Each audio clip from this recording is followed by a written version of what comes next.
Isang magandang umaga po sa ating lahat.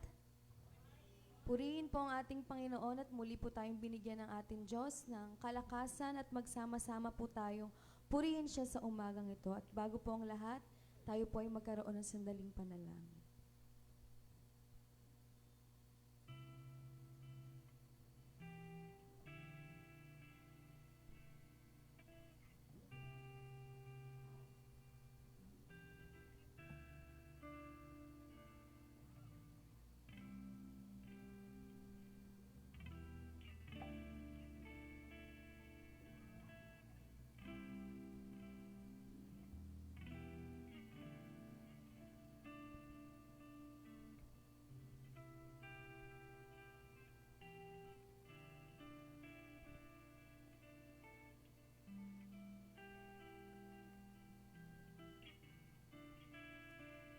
Amen, hallelujah. Panginoon naming dakila sa lahat, pinupuri ka namin, Lord, sa umagang ito. Ang ngalan mo lamang po ang aming tinataas at sinasamba, Panginoon. Panginoon, maraming salamat po sa pagkakataon nito, Lord God, na muli mo po kaming pinagtipon-tipon, Lord God, upang makinig ng iyong salita, Panginoon. Umawit po ng mga awiting papuri at sumamba sa iyo, aming Panginoon. Lord, dalangin po namin ang presensya mo sa kalagitnaan po ng bawat isang nandirito, Panginoon. Dalangin din po namin, Lord God, ang gabay mo sa aming gawain magmula po sa umpisa hanggang sa huli, Panginoon. Dalangin po namin ang gabay ng Holy Spirit na nasa amin, Lord God. Sa aming pag-awit, Lord God, sa worship team, I pray, Panginoon, maging blessing po ang aming mga inandang awitin sa lahat po na makikinig, Lord God, at mag-aawit sa inyo.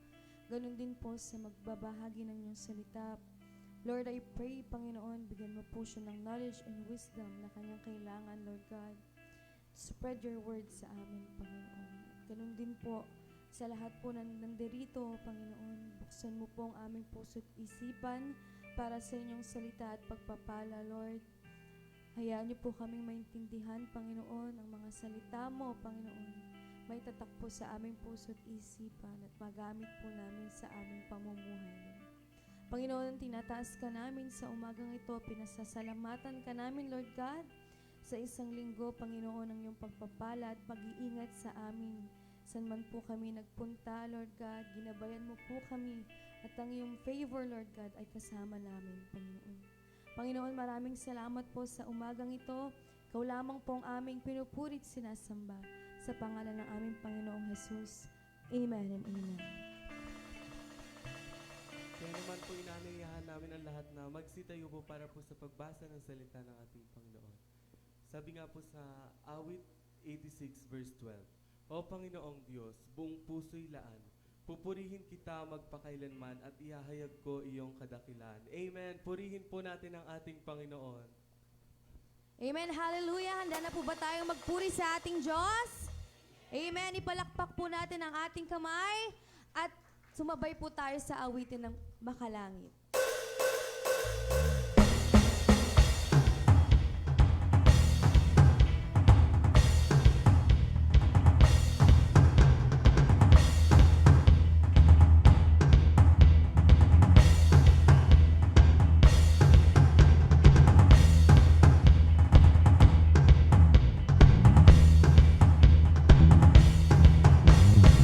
Into the night, wanting a place to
Amen.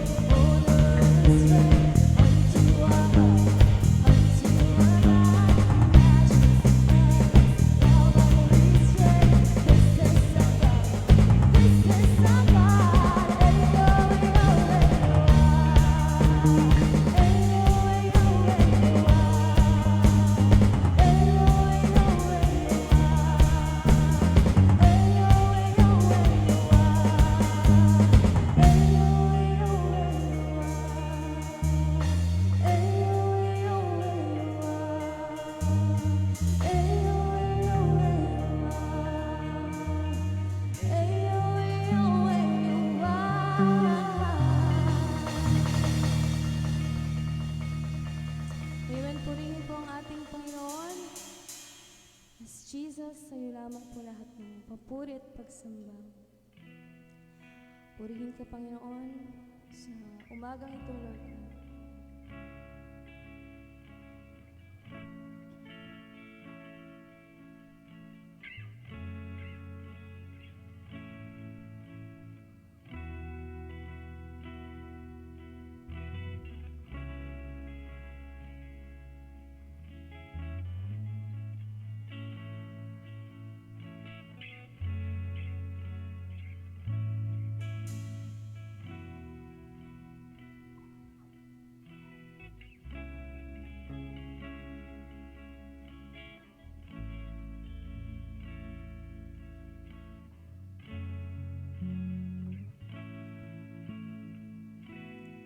Blessed assurance, Jesus is mine. He's been my foreman in the fire, time after time. Sound of His Spirit, washed in His blood. And what He did for me on Calvary is more than enough. So I trust in God, my Savior, the one who will never fail. He will never fail. Oh, I trust in God, my Savior, the one who will never fail.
trust in God, my Savior, the one who will never fail. He will never fail. So I trust in God.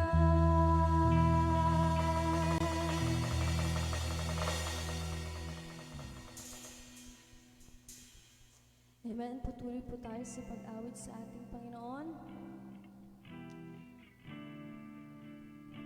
Patuloy po tayo sa ating pag-awit, saying that we believe in God. Hallelujah.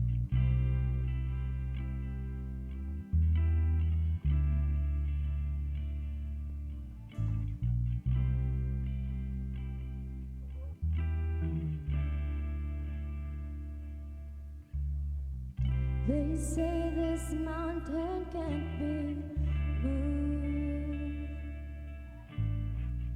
They say these chains will never break. But they don't know you like we do. There is power in your name. We've heard that there is no way through. We've heard the tide will never change. They haven't seen what you can do. There is power in your name. So much power.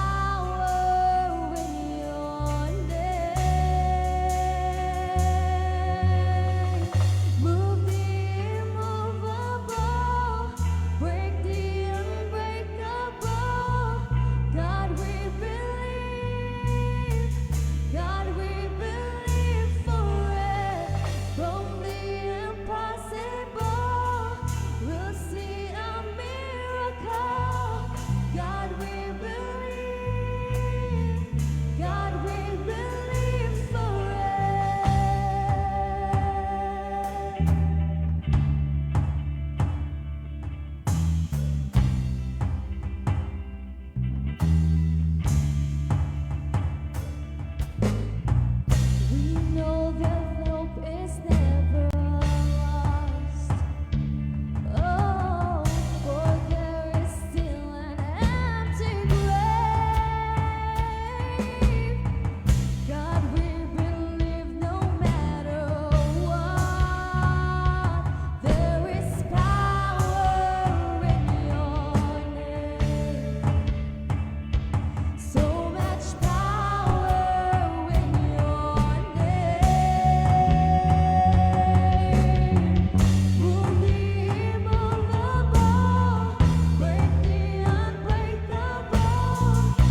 said it, it is done.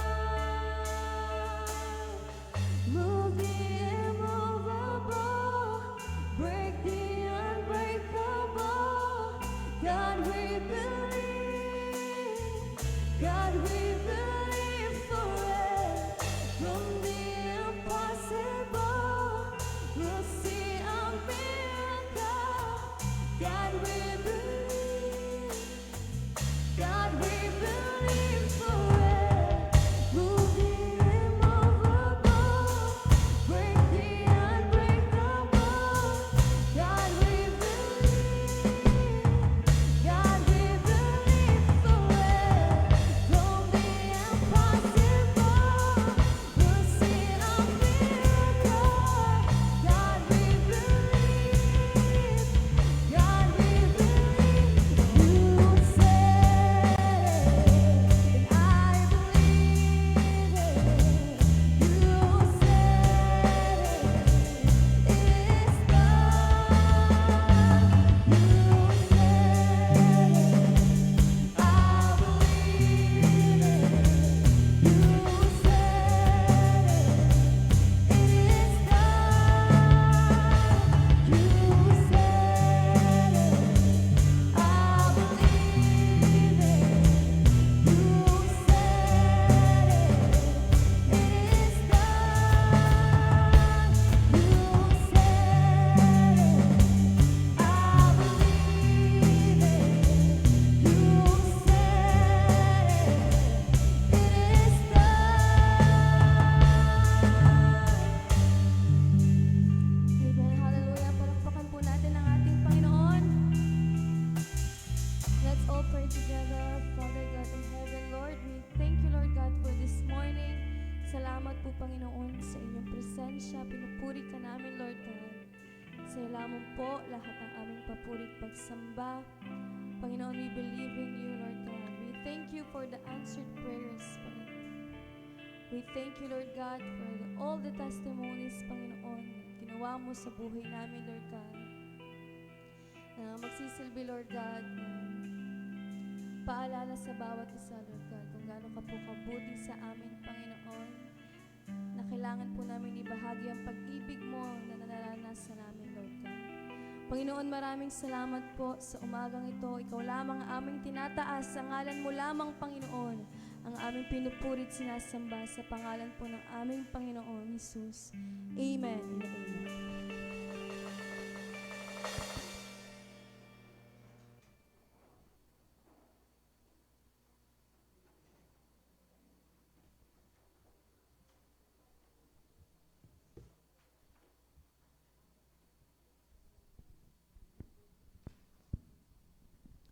So magandang umaga ho sa inyong lahat.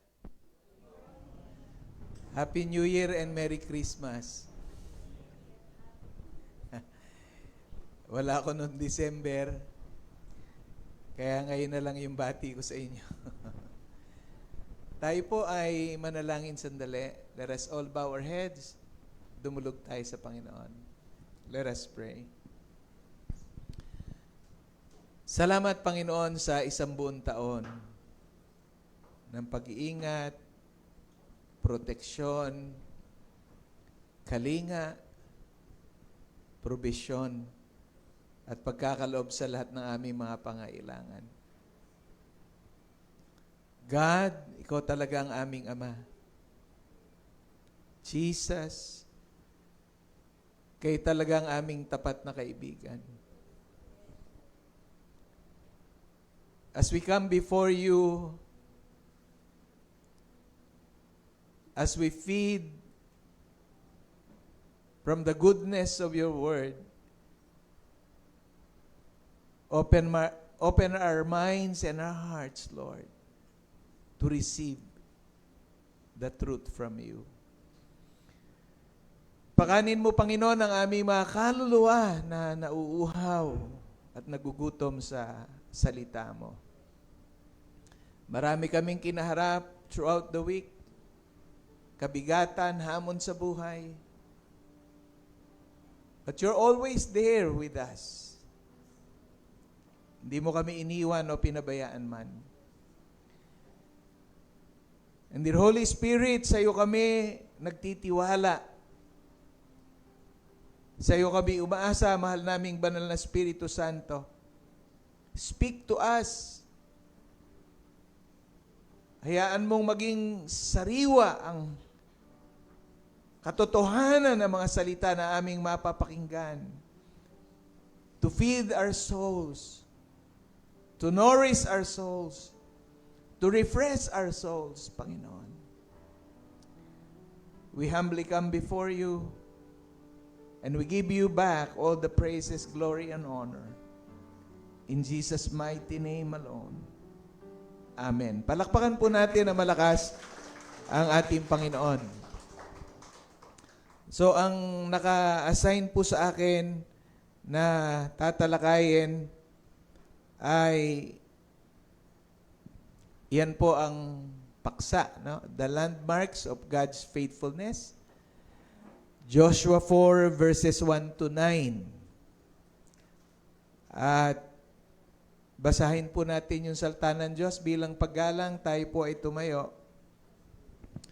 Kung kayo po'y merong mga Bible, pakibuksan po natin sa Joshua 4. Yan man ay nasa inyong cellphone o inyong personal na Bible.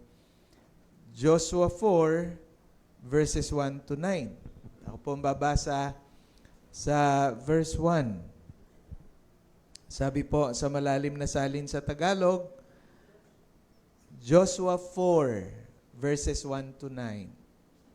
At nangyari nang makatawid na lubos sa Hordan ang buong bansa ng Panginoon ay nagsalita kay Josue na nagsasabi, verse 2, pakibasa po. Okay. Wala kayong hawak na Bible? Okay, lakasan po natin. Verse 2, sabay-sabay, ready, start now. Joshua 4, verse 2.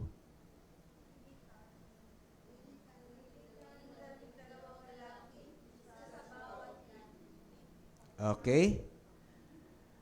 At iutos ninyo sa kanila na sabing kumuha kayo mula rito sa gitna ng Hordan, mula sa dakong tinatayuan, matatag na mga paa ng mga saserdote ng 12 bato at dalhin ninyo at ilapag ninyo sa tigilang dako na inyong tinuluyan sa gabing iyon. Verse 4.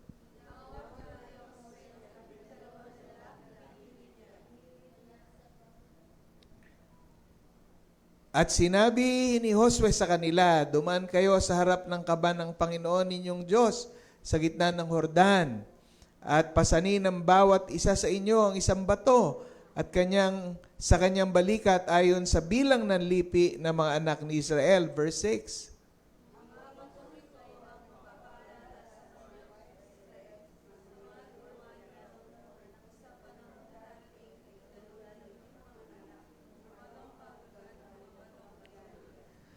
At inyong sasabihin sa kanila, sapagat ang tubig ng Hordan ay nahawi sa harap ng kaban ng tipan ng Panginoon na magdaan niyaon sa Hordan, ay nahawi ang tubig sa Hordan at ang batong ito ay magiging pinakaalaala sa mga anak ni Israel magpakailanman. Verse 8.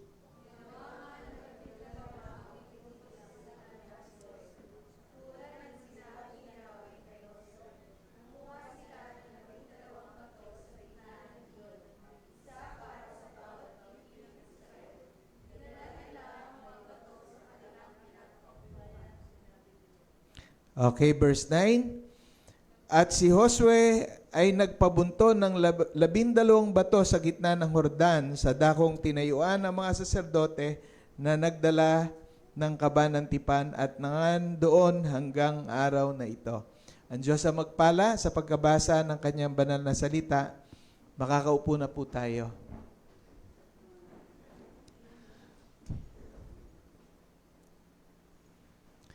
Yan po ang ating paksa, Landmarks of God's Faithfulness. Joshua 4 verses 1 to 9. Actually, itong yugto ng binasa natin ngayon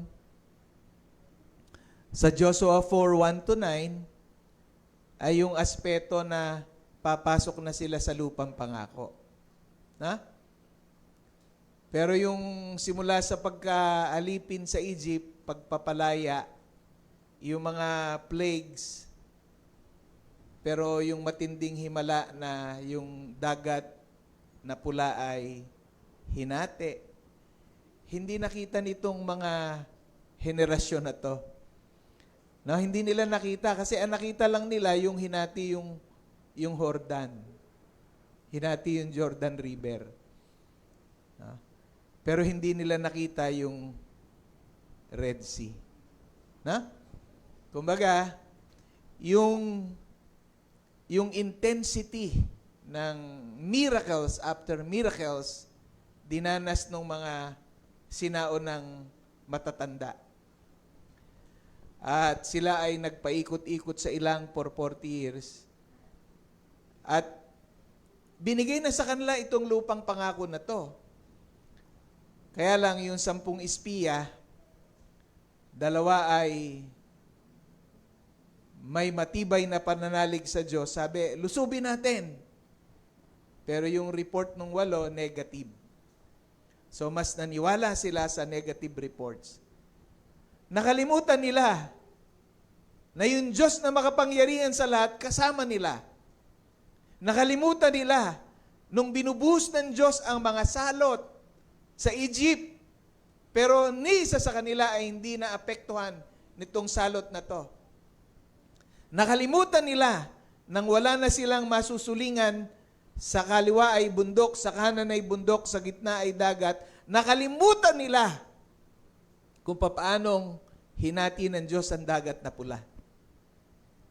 At nakalimutan nila kung paanong sa araw naglalagay ang Diyos ng makapal na ulap para hindi sila masyadong mainitan.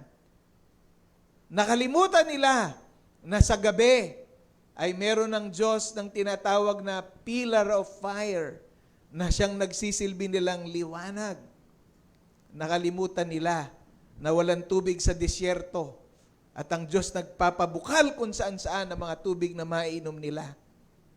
Nakalimutan nila na walang makakain sa disyerto, na ang Diyos nagpaulan ng mga tinapay, nagpadala ng mga quail na makakain nila. Nakalimutan nila ang lahat ng iyon. At nung sinabi ng 8 spies na hindi nila kayang talunin ang mga taga-promised land, nagpaikot-ikot sila ng 40 years. At nangamatay na lahat ng nag-alinlangan. Nangamatay na yung lahat ng nag-alinlangan. Kaya, ito pong landmarks of God's faithfulness.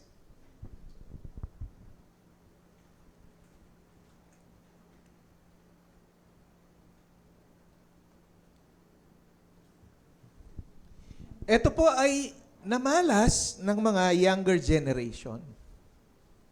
Na? Kasi namatay na yung mga matatanda na nag-aalinlangan. Ang nanatili lang buhay doon sa generation na nakakita ng mga miracles, si Joshua at si Caleb. All the rest namatay. Kaya ito ay new generation. Amen? Ito ay new generation. Ito yung mga bagong sibol. Pero, hindi nila nakita. Yung nakita ng mga nanay nila, ng mga lolo nila. Pero dito, nakita rin nila ang kapangyarihan ng Diyos. Doon sa kabuuan ng plano ng Diyos, ang Israel pinili. Kalarawan natin, mga Israelitang anak ng Diyos, mga hentil na naligtas. At yung Egypt ay simbolo ng sanlibutan na alipin ng kadiliman. Pero sa mga himala ng Diyos at sa pag-ibig ng Diyos, tinawag tayo mula sa sanlibutan para makalaya. At ang lupang pangako na binanggit dito na kanilang natamo ay simbolo ng langit. Na both yung mga Hudyo at yung mga mananampalatayang hintil nananampalataya at nagsuko ng buhay kay Jesus, papasok sa langit, sa lupang pangako ng Diyos. Okay. So, yan po ay palatandaan ng katapatan ng Diyos. Okay? Pero, alam naman natin, sa ating discussion, kung ano yung mga susunod na mangyayari. Next. No, kung landmark din lang ang pag-uusapan, meron tayong 2 landmark sa Pilipinas. No? Una ay si Dr. Jose Rizal. Okay? Sa Luneta. 'Di ba? Nung panahon namin, yan Luneta, napakagandang lugar, no? Diyan nagde-date yung mga sinaon ng mga magnobyo at magkasintahan. Chinese garden, Japanese garden. Naalala ko, nung maliliit pa kami, dinadala kami ng mga nanay ko, tatay ko sa Luneta. Maaga pa. Tapos maglalatag kami ng banig. Tapos doon kami kumakain. Doon kami nagpapalipas ng hapon. Na? So, ginagawa yun ng mga nanay ko dati nung maliliit pa kami. Kaya lang ngayon, nagkaroon na ng problema yung monumento ni Jose Rizal. No? Kasi sa likod, meron ng malaking condominium o hotel na nakatayo. Di ba? Kaya pag tinignan mo, nasira na yung view. So, iba na. But still, nandyan. No? So, marahil hindi alam ng marami sa atin na si Jose Rizal, kinalaban niya yung mga pare. Alam niyo ba na si Jose Rizal ay na-impluensyahan ng mga reformers? Kaya ang view ni Rizal, reformed. Nakita niya yung mga mali na ginagawa sa simbahan. Kaya, nung papatay na si Rizal, kinausap siya ng mga pare na i-recant niya, bawiin niya yung mga sinasabi niya against the church. Pero hindi niya yung ginawa. So, nung huli, si Rizal at saka si Josephine Bracken, gusto nila magpakasal bago siya bitayin. So, yun yung kasunduan nila nung mga pare, magre-recant siya, babawiin niya yung kanyang mga pinagsasabi laban sa simbahan. Magpapakasal sila ni Josephine Bracken 1 oras bago siya patayin sa Luneta. Kaya nung araw ng kinabukasan, in-expect ni Rizal na ikakasal sila ni Josephine Bracken bago siya i-firing squad. Pero hindi pinapasok si Josephine Bracken dahil ang utos ng Gobernador General, walang kasal na mangyayari. At nakiusap si Rizal kung po pwede raw na pag siya ay binarel, nakaharap siya. Hindi pumayag ang mga namumuno na siya ay barilin na nakaharap.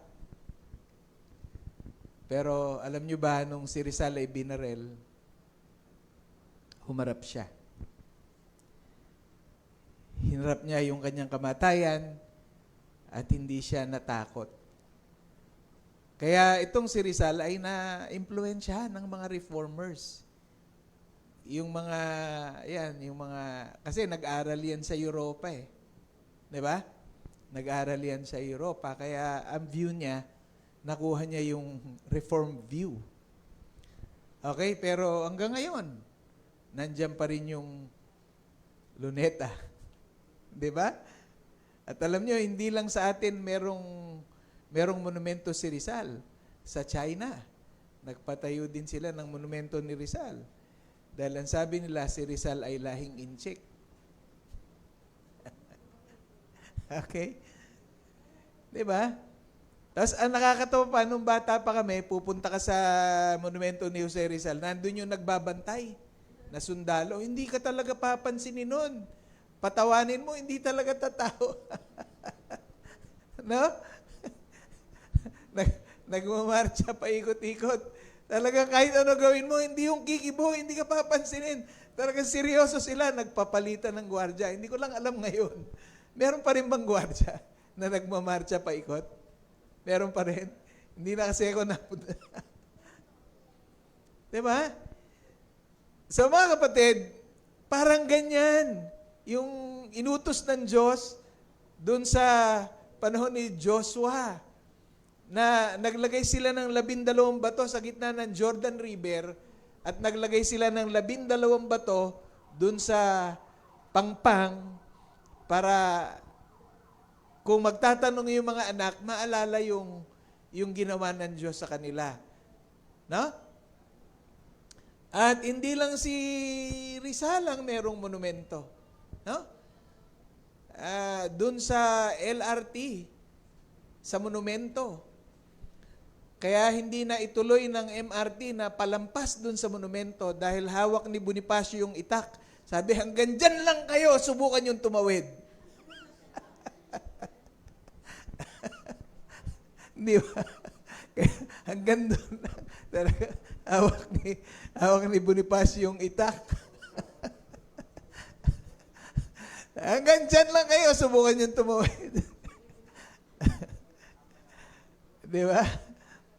So, yan ay mga monumento na tinuturo sa atin nung elementary pa tayo, hindi ba? Tinuturo sa atin nung elementary pa tayo tungkol kay Rizal, tungkol kay Bonifacio.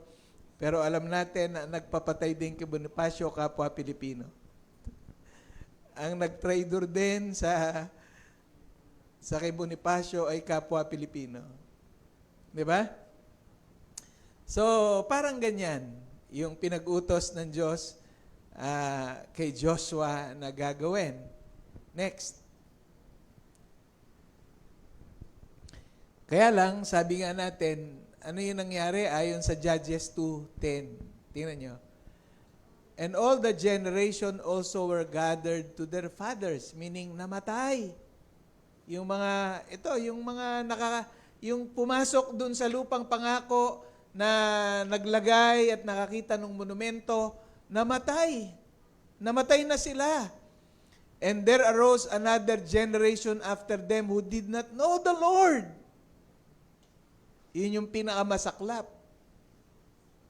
So, yung monumento nandun.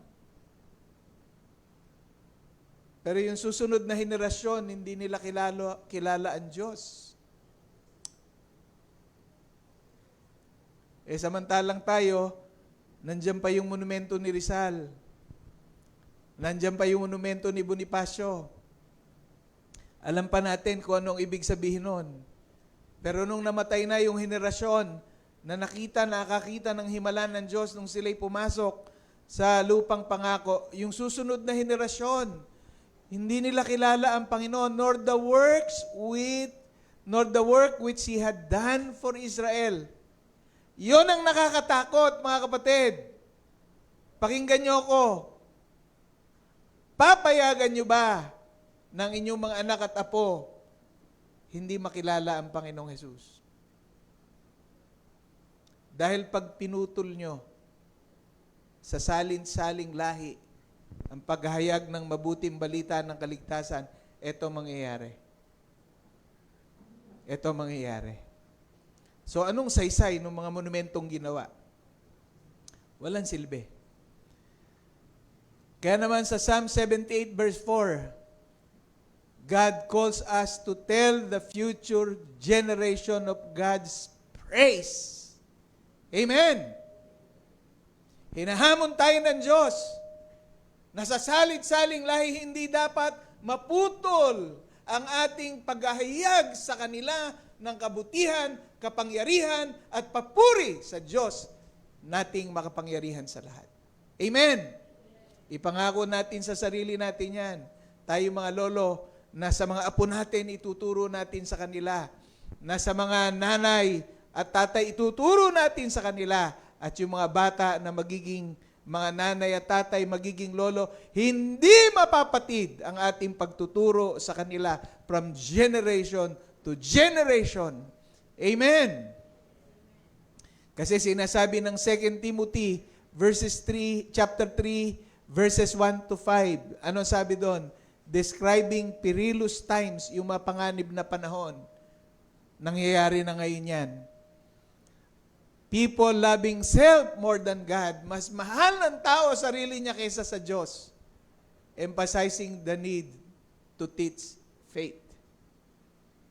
Yung mapanganib na panahon, yun yung henerasyon na binanggit dito sa Judges 2:10 na pwedeng mangyari sa panahon natin. Yun yung panganib na panahon na hindi mahal ng tao ang Diyos. Mahal ng tao ang sarili niya.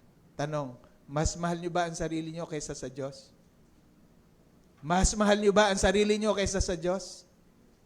So, hindi pwede mangyari na mas mahal natin ang sarili natin kaysa sa Diyos. Dapat ang Diyos ang higit nating minamahal kaysa sa ating sarili. Amen? Next. Nitong nagdaan, Pasko, meron tayong Noche Buena. December 24. Diba? Lahat ng Pilipino, pamilyang Pilipino, abay, nagno-Noche Buena pagka December 24. Right? At bago pa mag-December 24, tradisyon ng mga Pilipino yan, may bagong damit, may bagong sapatos, may bagong pantalon. Dahil isusuot sa December 25. Dahil sa December 25, pupunta sa mga ninong at ninang. At mag-aamin. At sasabihin, Ninong, aginaldo ko. Di ba? Ang kaibahan daw nga ng Pilipinas, ang ating Pasko nagsisimula September. Basta narinig mo na yung ber. Basta narinig mo yung ber, ayan na. Preparasyon na yan. Di ba? Tapos hindi lang yon. Sa December 31, no? Ano na? Bago maghiwalay ang taon, ay Media Noche. Grabe, Noche Buena, Media Noche. At sasalubungin ang taon ng Big Bang. Bang! Tanong, ano ginawa nyo nung Noche Buena? Bilang mga mananampalataya na magulang, sa pagtitipon-tipon ninyo sa hapag, sinariwa ba ninyo ang kabutihan ng Diyos? At nagpasalamat kayo bago nyo kinain ang inyong Noche Buena. At sa pagpasok ng bagong taon, sa pagkain ng Medianoche, nag-usap-usap ba kayong pamilya at sinabi nyo, eto ang naging problema natin noong 2025, etong pagharap natin sa 2026, dapat mabawasan na yan. Dapat mabago na tayo. Amen? Mga kapatid, katulad nung iniutos kay Joshua na mga bato, katulad ng monumento ni Rizal at ni Bonifacio, yung selebrasyon natin ng Noche Buena at Medianoche ay monumento. Amen?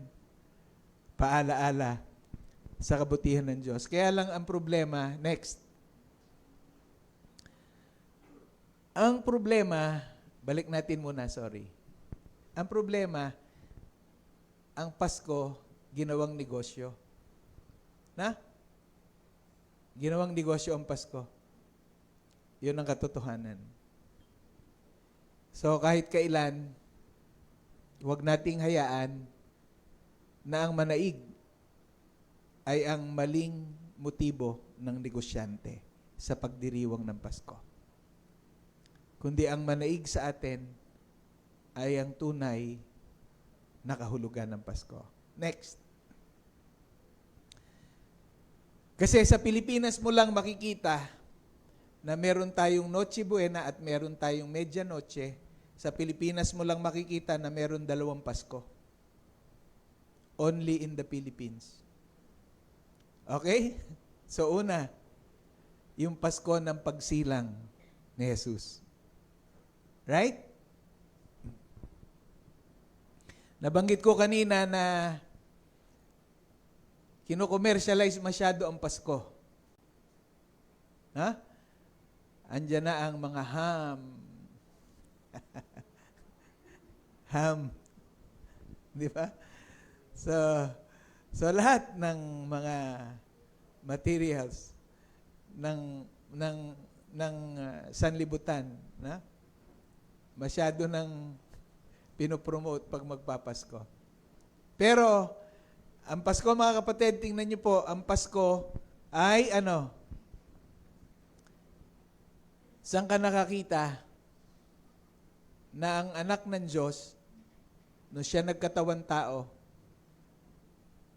ang kanyang lampin, lumambasahan? Saan ka nakakita na ang bugtong na anak ng Diyos, hari ng mga hari, Panginoon ng mga Panginoon, nang nagkatawan tao, ang krib niya, kainan ng hayop. At ang kutsyon, dayami. At nung nagpakita yung anghel sa mga pastol, sabi, tingnan nyo, pumunta kayo sa Bethlehem, makikita nyo yung sanggol, nakabalot sa lampin, nakahiga sa sabsaban. Ang laki ng Bethlehem. Pumunta sila sa Bethlehem. Hindi alam ni Mary at ni Joseph na meron palang anghel na nagpakita sa mga shepherds. At yung anghel na nagpakita sa mga shepherds, biglang sumama sa laksa-laksang mga anghel. At lahat ng laksa-laksang anghel, umawit ng papuri sa Diyos. Amen? Grabe. At nagliwanag ang field.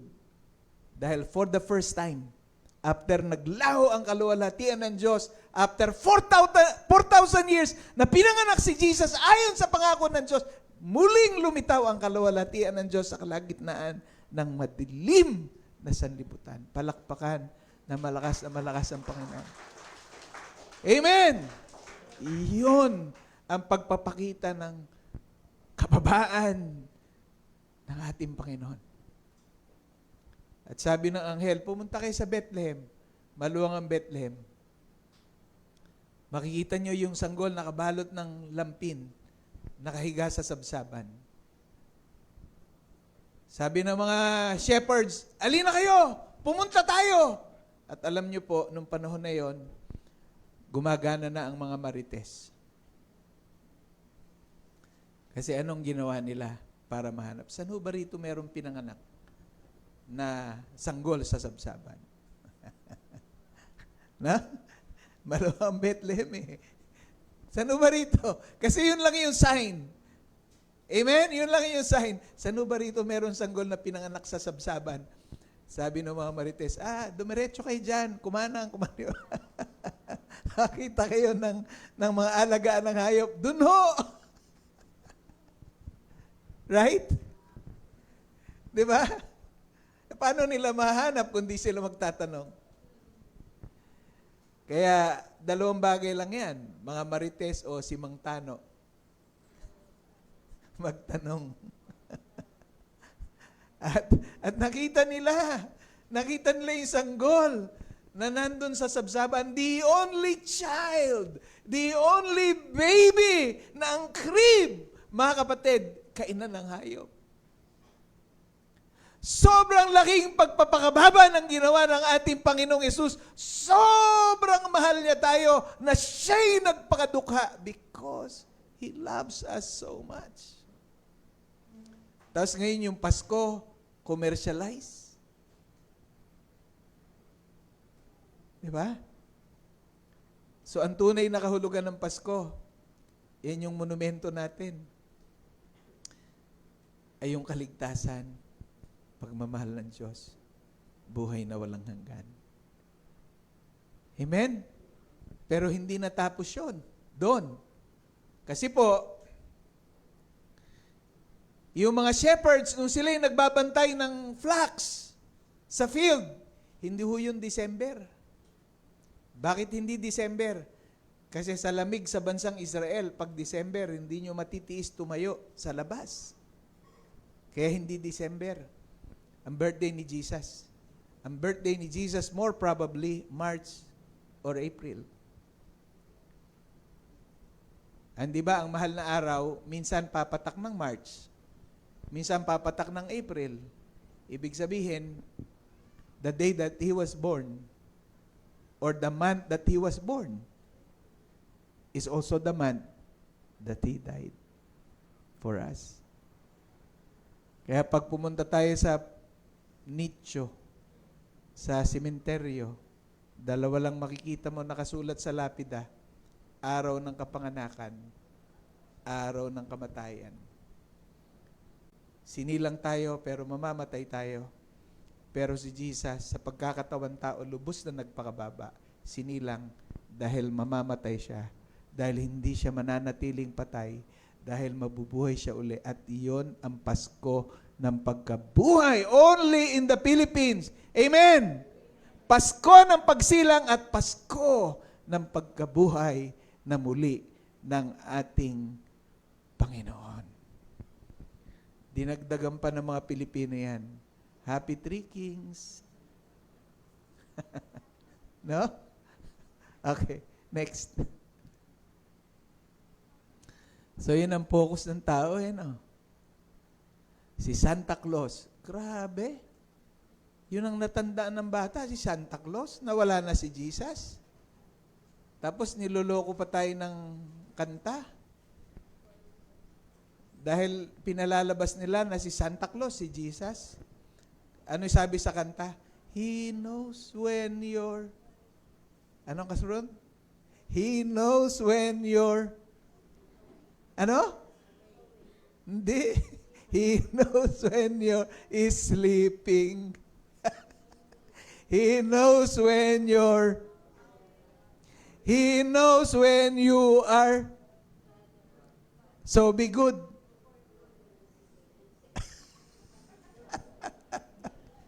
Sinungaling. Si Santa Claus yun? Wrong. Hindi ganon. Amen?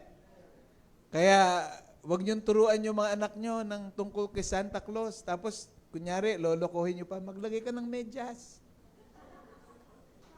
Tapos, nagsabit na medyas.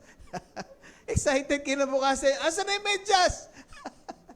Huwag niyo nang lokohin. Huwag na tayong magpaloko. Dahil yan ang komersyalismo ng Pasko. Nakasentro sa material. Right? Right? Nakasentro kay Santa Claus. Nakasentro sa pagkain. Ba't ganyan lang? Ba't nung isang taon? No? Tapos nakasentro sa bonus. May mga relihiyon hindi naniniwala sa Pasko pero tumatanggap ng 13 month. Tumatanggap din ng bonus. Hindi rin sila tumatanggap ng 13 month tsaka bonus. Kasi hindi sila naniniwala sa Pasko. Right? Next. At alam nyo ba mga kapatid, nasa England, now, more than 3,500 na katedral ang isinara. More than 3,500 na katedral, ganyang kalalaki. Sinarado na dahil wala na nagsisimba. Bakit? Dahil yung next generation na walang pagkakakilala sa Diyos, walang puso sa Diyos, walang pagmamahal sa Diyos, hindi nila nakilala ang Diyos, nagsara. Diyan ang galing ang Reformation. Nagsara.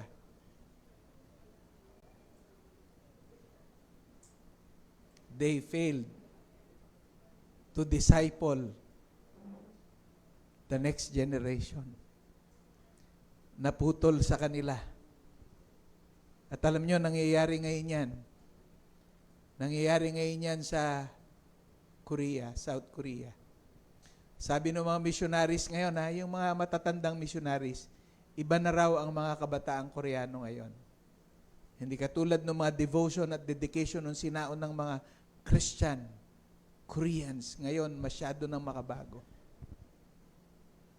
Lumalayo na sila sa Diyos, nanlalamig na sila sa Diyos. Wala na silang puso sa misyon. Wala na silang puso sa malapit na relasyon sa Diyos. Papayag ba kayo na mangyari yan sa mga anak natin? Papahintulutan ba natin na mangyari yan sa mga anak natin?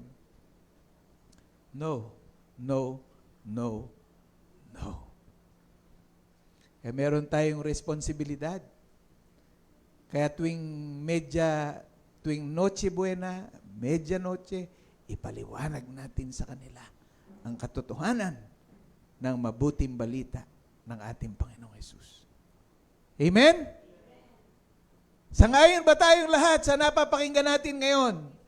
Taas ang kanang kamay na sumasangayon at sumigaw ng malakas na, Praise the Lord! Iyan ang sinasabi ko, huwag tayong papayag kahit kailan. Amen? Turuin mo yan. Okay, next. Si Jesus ay pinanganak para mamatay at maging tagapagligtas natin. Pasko ng pagsilang, Pasko ng pagkabuhay. Pero alam nyo ba na si Jesus, hindi lang siya basta nagpasa ng krus, papunta sa Calvary.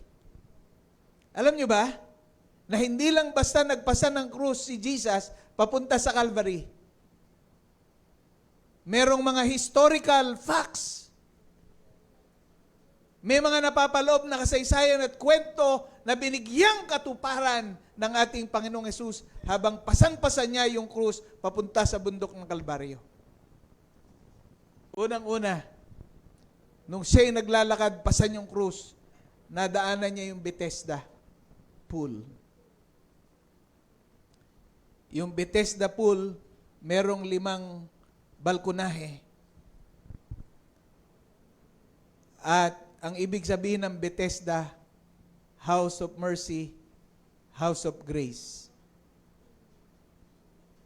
At ano po ang House of Grace o Bethesda? God's redemption at Christ's expense. G-R-A-C-E.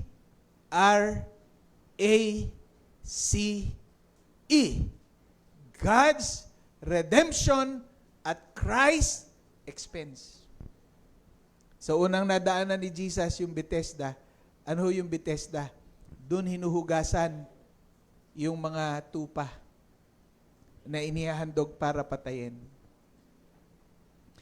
It is not the water that can cleanse us, but it's the blood of the Lamb. It's the blood of Jesus that cleanses us from all our sins. Ang banal na dugo ng Panginoon ang maghuhugas at maglilinis ng ating mga kasalanan. At sa paglalakad pa ni Jesus, pasan yung cross, nadaanan niya yung tinatawag na Gentiles Court. Dahil alam niyo po ba, tayong mga hintil, hindi tayo pwedeng pumasok sa temple. Hindi tayo pwedeng pumasok sa holy place. Ang pwede lang pumasok sa holy place, Hudyo. At ang mga hintil nandun lang sa Gentiles Court. So habang pasan-pasan ni Jesus, dumaan siya sa Gentiles Court. At habang pumapatak ang kanyang dugo sa kanyang katawan, ang mga hintil na nanampalataya kay Jesus nalinis at nahugasan sa kanilang mga karumihan at kasalanan. Dahil alam natin, nung namatay si Jesus, yung kurtina na 6 inches ang kapal, na hapak mula sa taas hanggang baba, ibig sabihin nun, we can now go directly in the presence of God because Jesus is our high priest. He's our only mediator between sinners and holy God. Amen! Palakpakan na malakas ang Panginoon. Hallelujah! At ito pa, few more steps, napadaan si Jesus sa Mount Moriah. If you remember Mount Moriah, saan ang Mount Moriah? Yon ang lugar na kung saan inutusan ng Diyos si Abraham na ihandog niya ang kanyang anak na si Isaac. Yon ang Mount Moriah. Doon, papunta sa Calvary. Ang sabi ni Isaac, kasi 3 araw na paglalakbay yung ginawa ni Abraham doon sa Mount Moriah. 3 araw din si Jesus sa libingan because after 3 days nabuhay siya maguli. Sabi ni Isaac, Daddy, Papa, Ama, Itay, meron tayong panggatong. Nasaan yung ihahandog natin tupa? Hindi alam ni Isaac na siya yung ihahandog. Pero sinabi ni Abraham, Jehovah Jireh, God will provide. At lagi natin yung kino-quote, pag meron tayong pangangailangan, huwag kang mag-alala, Jehovah Jireh, God will provide. At nung sila'y dumating sa Mount Moriah, diyan yan sa dinaanan ni Jesus. Amen! Nung dumating na si Abraham sa Mount Moriah, gumawa siya ng altar. Iginapos niya si Isaac. At pagkatapos, yung kanyang punyal, papatayin niya na si Isaac para ihandog sa Diyos. Dahil naniniwala si Abraham na kahit i-offer niya si Isaac, bubuhayin uli ng Diyos. At yun ang eksaktong nangyari kay Jesus. Si Jesus kahit namatay, binuhay uli ng Diyos. Yun ang paniwala ni Abraham. Kaya siya willing ihandog si Isaac. Alam niya, bubuhay ng Diyos si Isaac. Pero yun din ang ginawa ng Diyos kay Jesus na ating tagapagligtas. At sabi ng Diyos kay Abraham, huwag mong galawin ang bata. Napatunayan ko ng susunod ka. Tanong!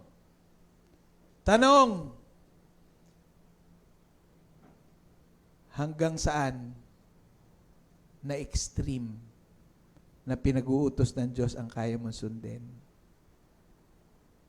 Para lang patunayan mo na mahal mo siya. Hello? Hanggang saan na extreme ang kaya mong sundin para patunayan mo na ganun mo siya kamahal? Tapos pagtingin ni Abraham, merong lalaking tupa na yung sungay nasa labit sa siit. Kinuha niya yung ram, yung lalaking tupa. Inalis niya si Isaac. Hindi si Isaac ang handog. Hindi ang ram ang handog. Si Jesus ang handog. Behold, the Lamb of God who takes away the sins of the world. Amen? Kaya pangyayaring yan ay nangyari because without the shedding of the blood, there is no forgiveness of sin. Next. Okay.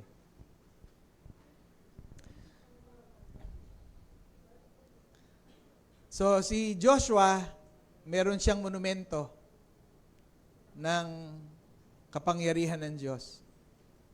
Tayo, meron tayong monumento ng ating kasaysayan.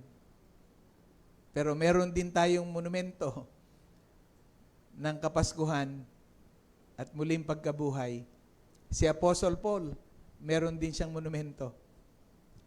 Kasi alam nyo na kulong si Paul na bilanggo.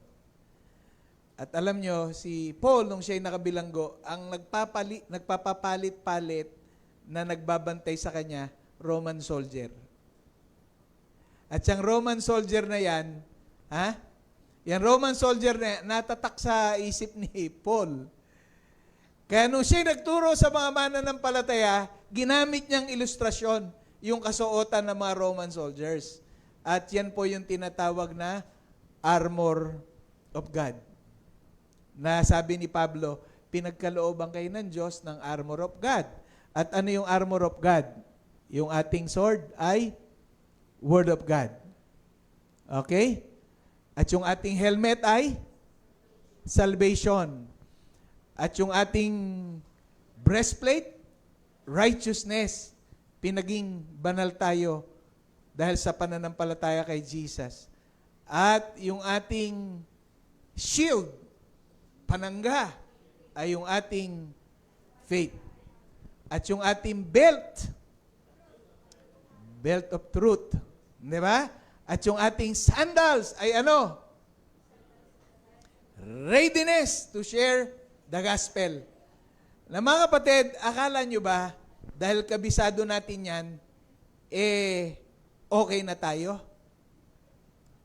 Hindi ho yun. Tingnan natin yung paliwanag. Okay. Spiritual armor. Una, it is not by memory. It is not by memory. It is not by reciting them without problem. Kaya nating isa-isahin. Right? When spiritual attacks comes, believers fall. Ba't ganon? Kabisado naman nila yon. Yung armor of God, kabisado naman nila. Bakit sila bumabagsak? The reason is devastating. Knowing the armor is not the same wearing it. So magkaiba yung alam mo, yung armor of God. At iba yung suot mo, yung armor of God. Right? Iba yon. It's peace. Hear what changes everything. So iba yung alam mo yon, yung armor of God. Iba yung suot mo, yung armor of God. Dahil yon na magdadala na malaking pagbabago. These are not wear by saying a quick prayer. Hindi yung magpe-pray ka, Lord, sinusot ko yung baluti mo. No. No. They are spiritual states. Ano ang katayuan mo spiritually sa harapan ng Diyos ngayon? Okay? That you must activate real actions. Ibig sabihin, ano yung katayuan mo? Ano yung status mo? Ano yung standing mo? Ano yung lagay ng buhay spiritual mo ngayon? Okay? Belt of truth is not put on by quoting a verse. It is activated when you stop lying. Hindi ka na nagsisinungaling. Hindi ka na nagmumura. Kasi merong mga Christian minsan nadudulas pa ng mura. Oops! Okay. Hindi sa pag-quote ng verse, Pag hindi ka na nagsisinungaling. When you live in total honesty. Yun yung belt of truth. Okay? So, dapat suot mo yung armor of God. Hindi mo lang memoryado. Next. The breastplate of righteousness doesn't appear because you pray. Lord, kailangan ko ng breastplate of righteousness. It appears when you reject sin. Amen! Pagka ayan yung tukso, nireject mo ang tukso. Amen? Yun ang ginamit ni Joseph the Dreamer. Yun yung ginamit ni Joseph the Dreamer. No? Kung ang Chinese merong Kung Fu, si Joseph, Kung Tu. Araw-araw siyang tinutukso ng asawa ni Potiphar. Anong huli, hinubara na siya, di ba? Ang ginamit niya, Kung Tu. Kung tumakbo, matulin. At saka Sayonnachi. Sayonnachi nilas ko. Kasi nire-reject niya ang kasalanan. Kaya alam nyo na yung Kung Tu. Saka sa inachi. Kasi nire-reject niya ang kasalanan. Amen? So yun yung breastplate of righteousness, no? So, pagka nireject natin yung kasalanan, no? Okay? When you reject sin, even if no one is watching. No? Kasi minsan, ang Kristiyano, oops, titingin muna. Wala nakakakita.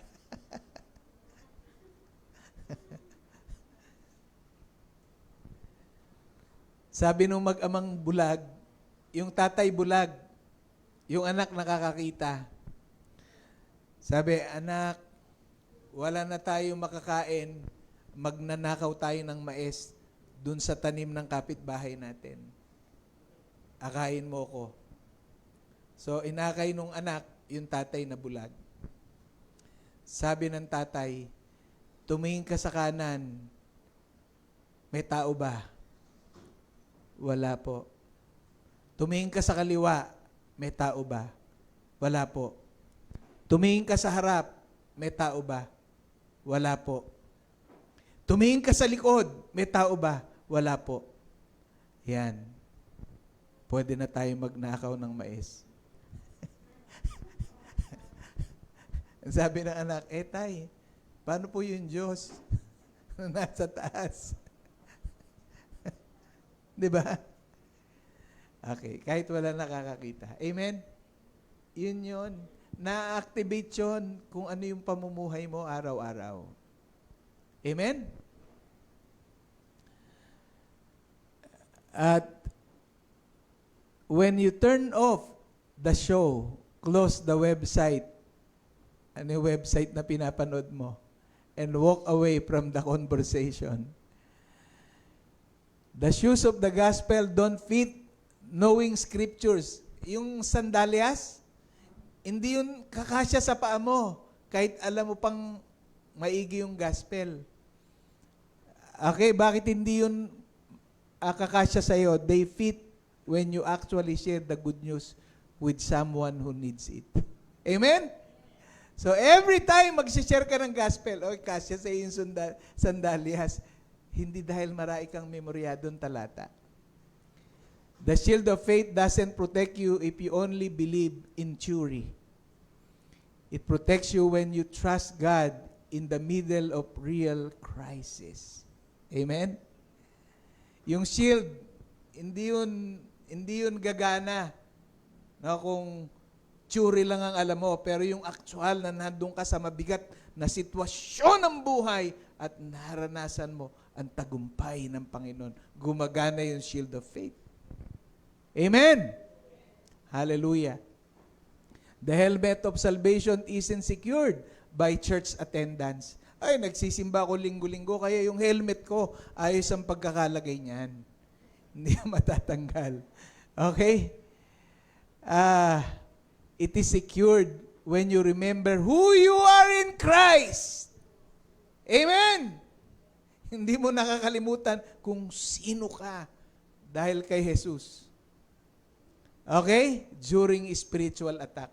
Pag ina-atake ka ng kaaway, alam mo na kung sino ka in Christ. Amen? When the enemy whispers next. When the enemy whispers condemnation, declare, I am forgiven. Amen? Ina-atake ka ng kaaway, kung ano-anong ginagawa sa ng kaaway, I am forgiven. Amen? I am redeemed. I belong to God. Amen. So, hindi ka papayag na bigyan ng doubts ang iyong isipan. The sword of the Spirit isn't just owning a Bible. Ay, meron akong Bible. It's speaking God's word out loud against the lies of the enemy. Diba? Nung tinukso si Jesus, ano yung ginawa niya? When temptations come to you, quote scriptures like Jesus did in the wilderness. The armor is not a ritual, it's a lifestyle. Lifestyle! Amen! So, yan yung monumento sa buhay ni Pablo.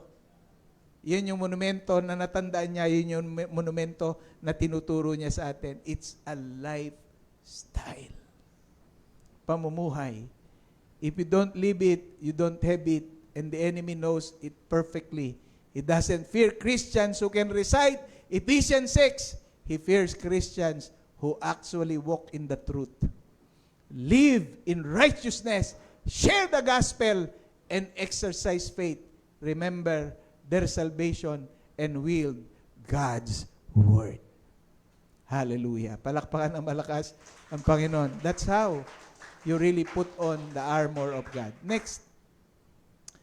So mga kapatid, alam nyo ba na ang mundo ngayon ay nag-iiba? Ang mundo ngayon nag-iiba. This is what's happening in Iran. This is what's happening in Iran.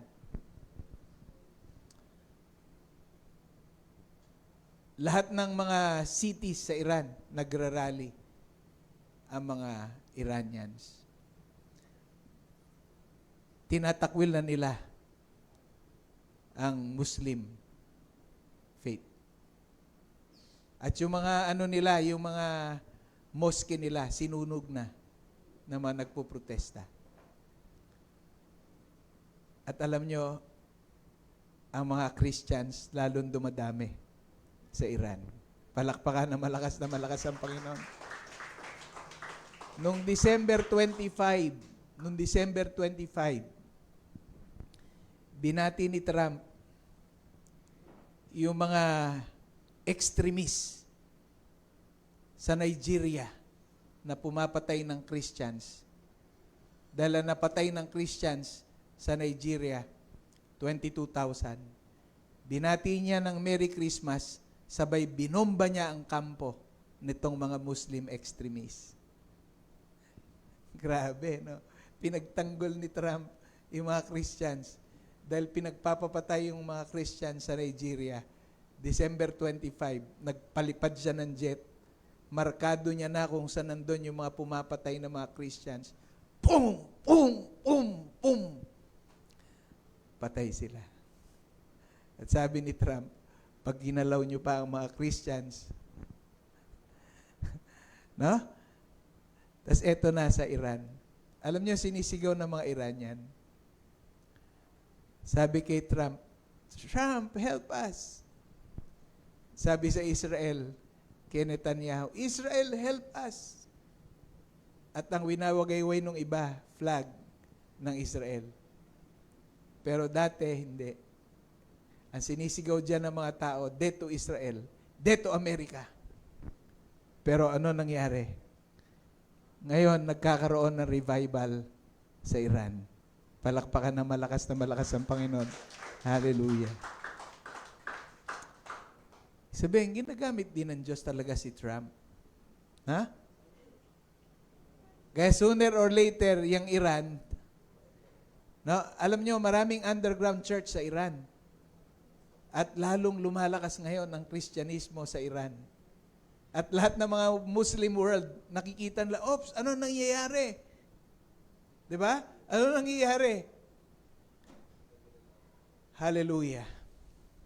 Hallelujah. Amen? Iyon yung monumento ng Diyos sa buhay natin. Amen? Next. Alam nyo yung Iran, kung ano yan? Yang Iran, yan ay Persia. Persia. Okay? Una ay Babylon. Di ba? Nung nawala na sa kapangyarihan ng Babylon, Persia.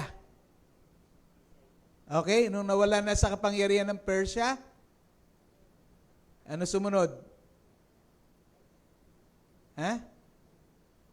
Greece. Pagkatapos, Rome. So, ang Iran, yan ay Persia. At officially, ngayon, naging Islamic Republic ang Iran. No? A country in West Asia. Though the name Persia is still used historically. Ginagamit pa rin nila yung Persia. Sila yon. Sila yon. At still, sabi ron, especially for things like Persian rugs. Gumagawa sila kasi ng carpet. Or language Farsi. The name Iran means land of the Aryans.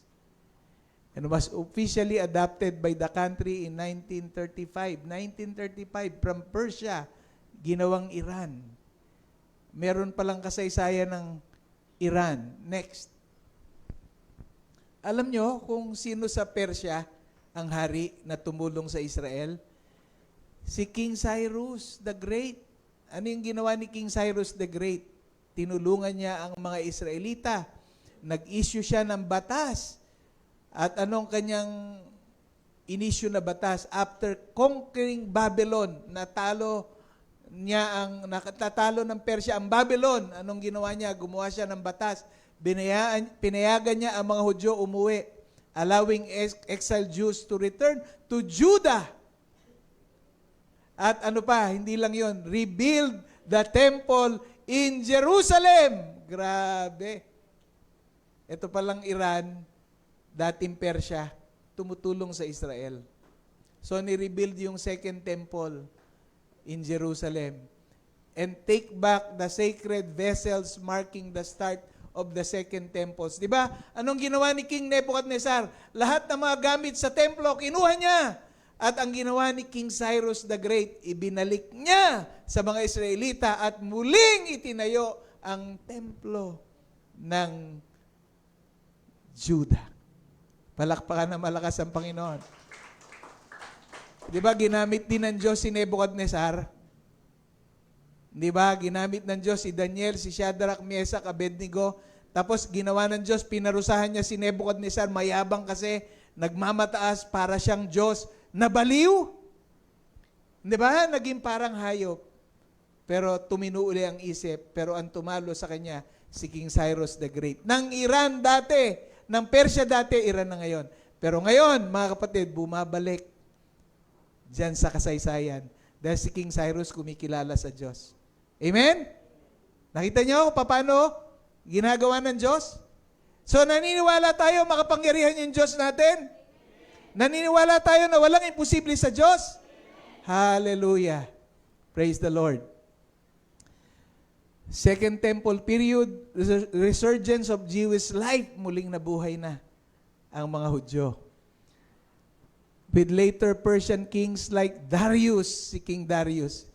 Ito yung hari na inihulog si Daniel sa kulungan ng leon. Pero si King Darius may takot sa Diyos. Amen? And Artaxerxes also supporting the reconstruction efforts. Yung pala yun, no? So yung Persia tsaka Iran, pero ngayon bumabalik na ang Iran dahil nagkakaroon ng revival sa Iran. Palakpakan na malakas ang Panginoon. Hallelujah. Praise the Lord. Next. Iran is experiencing significantly yet largely underground Christian revival. Merong revival doon.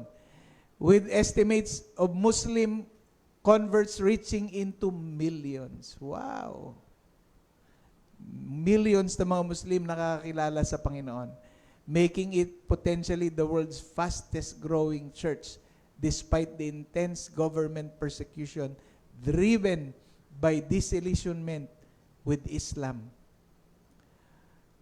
Powerful dreams, visions, and digital outreach. Nananaginip sila tungkol kay Jesus. At yung online, ginagamit ng Diyos para sila makakilala.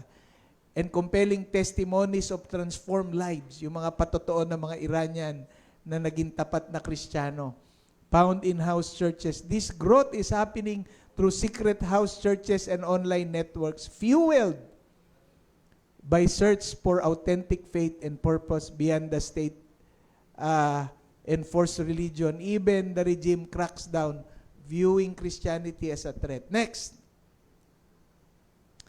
So anong sabi ng Matthew 19:30 sa magandang balita? Ngunit maraming nauuna, magiging huli, at maraming nahuli ang mauuna. Because up until now,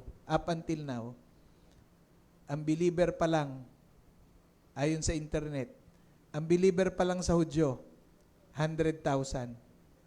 Samantalang sa Iran, 1,000,000. Samantalang sa China, milyon. Nauna ang Israel, pero nahuli. Nahuli ang Iran. Nahuli ang China, pero nauna. Dahil maraming nauna ang magiging huli. At maraming nahuhuli ang mauuna. Amen? Next. So, conclusion. Monuments of God's faithfulness are physical or personal reminders, often stones, recounting divine deliverance. Yun yung kay Joshua 4. Like Israel's Jordan crossing stones, Joshua 4, Jacob's Bethel stone, Genesis 28, symbolizing God's past help to build present and future trust, including personal experience like miraculous healings or answered prayers. The memorials such as Ebenezer stone serve as tangible anchors for faith, declaring that He never once failed and He will never fail. Ano sabi niya? Hindi ko kayo iiwan o pababayaan man. Last, yan yung nakalagay sa sinabi ni Pastor Nandon na topic, celebrating spiritual breakthrough. Amen. Nangyayari ang spiritual breakthrough sa China. Nangyayari ang spiritual breakthrough sa Egypt, sa Iran. Anywhere, nangyayari ang breakthrough. Mangyayari ba sa buhay natin ang breakthrough? Amen. And teaching the next generation. Amen. Testimony fuels faith for the future. So God bless you mga kapatid. Haba ng message ko, no? Mag-aalas 12 na. Anyway, marami naman kayo natutunan. So let's pray. Salamat Panginoon sa mga salita mo. We give you praise, we give you glory. The Lord bless you and keep you. The Lord make His face to shine upon you, be gracious to you, and give you peace now and forevermore. Amen.